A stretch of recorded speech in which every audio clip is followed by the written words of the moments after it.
योऽन्तः प्रविश्य मम वाचमिमां प्रसुप्तां सञ्जीवयत्यखिलशक्तिधरस्वधाम्ना अन्यास्य हस्तचरणश्रवणत्वगादीन् प्राणान् नमो भगवते पुरुषाय तुभ्यं। पुण्य सलीला भगवती भागीरथी का ये पावन तट, देवभूमि उत्तराखंड। मैं हरिद्वार से महामंडलेश्वर स्वामी हरि चेतनानंद हरि सेवा आश्रम आनंद वन से, जिसका वर्णन पुराणों में भी है, गंगा द्वार समीपे तु तटमानंद नामकम। आज बड़ी प्रसन्नता हुई कि योगी फाउंडेशन अपना एक यूट्यूब चैनल और आने वाले समय में योगी करमवीर जी का संदेश योग से और आयुर्वेद से किस तरह से शरीर को निरोग किया जा सकता है, वो न्यूज़ 24 के माध्यम से भी और इस यूट्यूब चैनल के माध्यम से भी भारत में ही नहीं, विश्व के अनेक देशों में वो संदेश जाएगा। योगी करमवीर जी से हमारा संबंध आज का नहीं है, लगभग 2.5 दशकों से हम योगी करमवीर जी को जानते हैं। कई बार योगी करमवीर जी के साथ मंच भी साझा किए, जिन शिविरों में लाखों लोग थे। हमने योगी करमवीर जी को बहुत नज़दीक से देखा है, उनकी योग साधना, आयुर्वेद के प्रति उनकी गहरी निष्ठा शुरू से ही रही। इस जीवलोक में 6 सुख हैं। उन 6 सुखों में सबसे पहला सुख है निरोगी काया। आज रोग बहुत बढ़ गए हैं। श्रीमद् भगवद गीता में रोग का कारण राग बताया है। राग से रोग है, और रोग है तो उसका उपचार भी है, समस्या है तो उसका समाधान भी है। और इस समय विश्व में योग और आयुर्वेद ही सारी समस्याओं का समाधान कर सकता है, ऐसा पश्चिम ने भी स्वीकार कर लिया है। मैं योगी करमवीर जी को बहुत साधुवाद देता हूँ कि योगी करमवीर जी ने योग के माध्यम से, आयुर्वेद के माध्यम से, देखो, एक तो आज हमारे देश के यशस्वी प्रधानमंत्री माननीय श्री नरेंद्र मोदी जी आत्मनिर्भर भारत की बात करते हैं, और संतों को भी उन्होंने निवेदन किया है कि आप भी आत्मनिर्भर भारत के लिए लोकल फॉर वोकल का संदेश जन जन तक पहुंचाएं। और स्वामी करमवीर जी तो इसमें लगे हुए हैं। मैंने पहले भी देखा कि स्वदेशी का प्रचार प्रसार भी उन्होंने बहुत किया, कर रहे हैं और करते रहेंगे। हमें इस बात की प्रसन्नता है, इस चैनल के माध्यम से आने वाले समय में लोगों को घर बैठे शरीर में आने वाले जो रोग हैं, जो समस्याएं हैं, उनका समाधान उनको घर बैठे मिलेगा। करमवीर जी ने पूनावाला में, पुरकाजी में जो योग और आयुर्वेद के लिए बहुत बड़ा काम किया है, उसको भी मैं साधुवाद देता हूँ। देखो, ये जो हमारा शरीर है, ये रोगों का घर है। शरीरम व्याधि मंदिरम। लेकिन यदि आप नित्य योग करें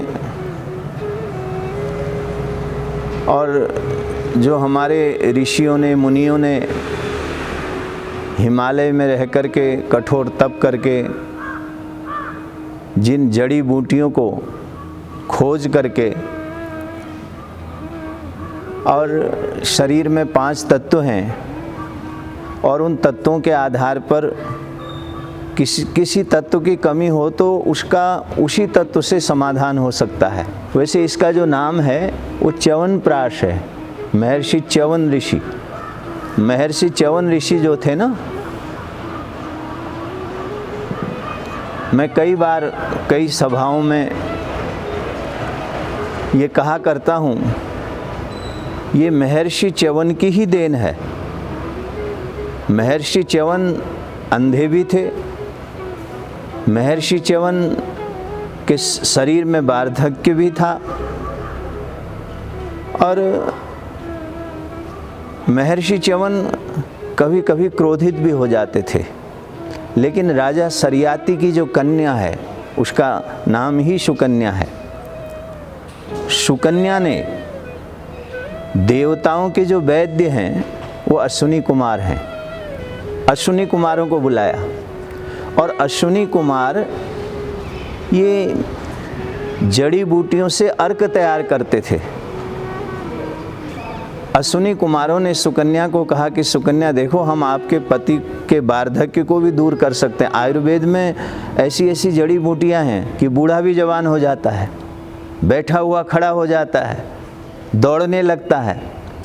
हम आपके पति का वार्धक्य भी दूर कर सकते हैं, इनका अंधत्व भी दूर कर सकते हैं।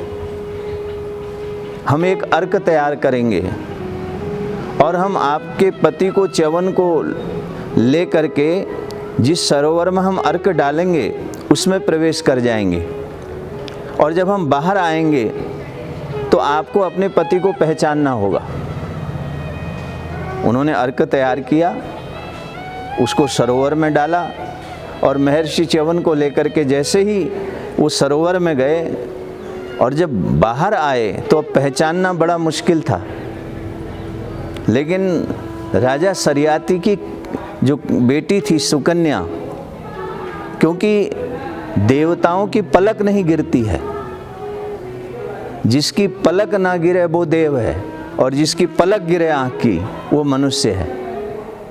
तो उसने, क्योंकि वो युवान हो गए थे अर्क के औषधि के प्रभाव से, तो उसने जिसको स्पर्श किया और वही महर्षि च्यवन थे। उनके नाम से च्यवनप्राश आज तक चल रहा है हर घर में, और इसमें कोरोना काल में हर घर में ये च्यवनप्राश बहुत काम कर रहा है इम्यूनिटी बढ़ाने के लिए। कोरोना का जो संक्रमण है उस संक्रमण से निजात पाने के लिए आप देखो विश्व के अनेक देशों में इस समय लोग आयुर्वेद को प्रणाम ही नहीं कर रहे हैं। आज ये बहुत अच्छी बात है कि ये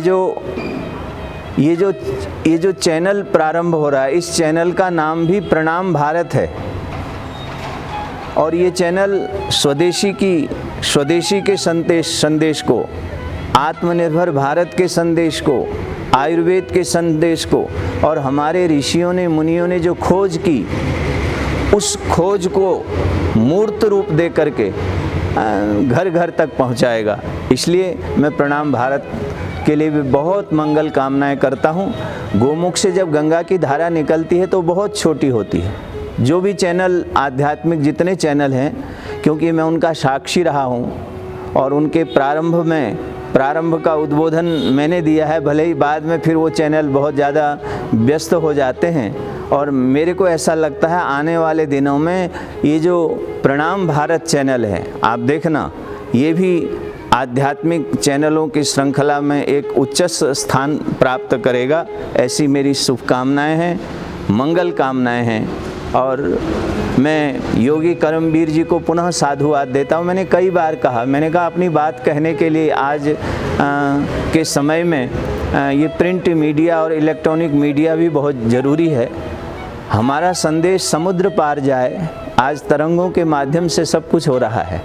तो मैंने करमवीर जी को कहा कि आप भी एक अपना चैनल प्रारंभ करें, और जिससे घर बैठे लोग आपकी साधना का आपने जो कठोर तप किया है, आपने जो आपके पास हमको मालूम है कि जो योग और आयुर्वेद का जो अथाह खजाना आपके भीतर है उसका लाभ लोगों को मिले।